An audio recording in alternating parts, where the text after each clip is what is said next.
Hey, and welcome into Cozy Corner. I hope you've had a spooktacular day. So, before we get into tonight's video, grab your favorite hot drink, maybe even a sweet treat, and snuggle up as I recite two poems I've found. I've always loved poetry, and so, when I stumbled across these two eerie works, I thought what better way to end Halloween than to share them with you. They were written by William Allingham, a poet I've honestly never heard of before. He was born in Ireland in March of 1824. The two poems I'm going to read are The Fairies, probably one of his most famous poems, and The Witch-Bride, starting with the longer of the two, The Fairies. So, are you cozy? Let's begin. The Fairies.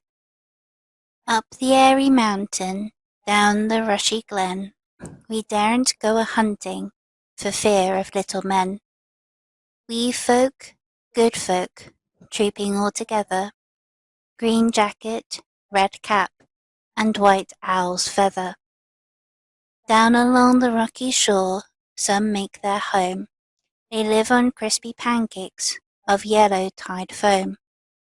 Some in the reeds of the black mountain lake, with frogs for their watchdogs, all night awake. High on the hilltop the old king sits.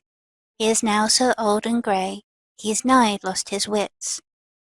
With a bridge of white mist, Columkill he crosses, on his stately journeys from Slieve League to Rosses, or going up with music on cold starry nights, to sup with the queen of the gay northern lights.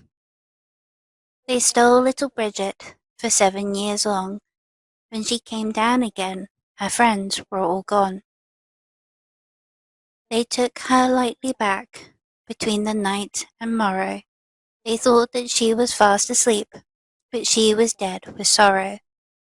They have kept her ever since, deep within the lake, on a bed of flag leaves, watching till she wake. By the craggy hillside, through the mosses bare, they have planted thorn trees for pleasure here and there.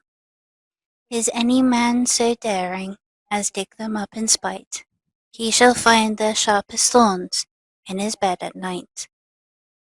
Up the airy mountain, down the rushy glen, we daren't go a-hunting for fear of little men. Wee folk, good folk, trooping all together, green jacket, red cap, and white owl's feather. Now, I really like that poem. Quite an interesting take on fairies.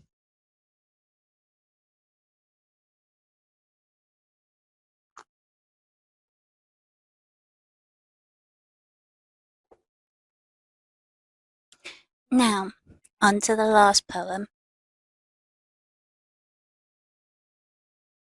The Witch-Bride. A fair witch crept to a young man's side, and he kissed her and took her for his bride.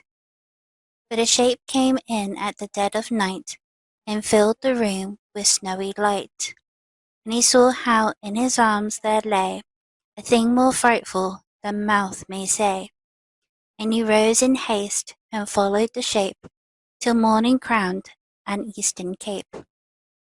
And he girded himself and followed still, when sunset sainted the western hill. But mocking and thwarting clung to his side, weary day, the foul witch-bride. So, what did you think? Would you like to hear more poems, or even stories? Please let me know in the comment section below. Thanks for watching. Till next time, stay cozy.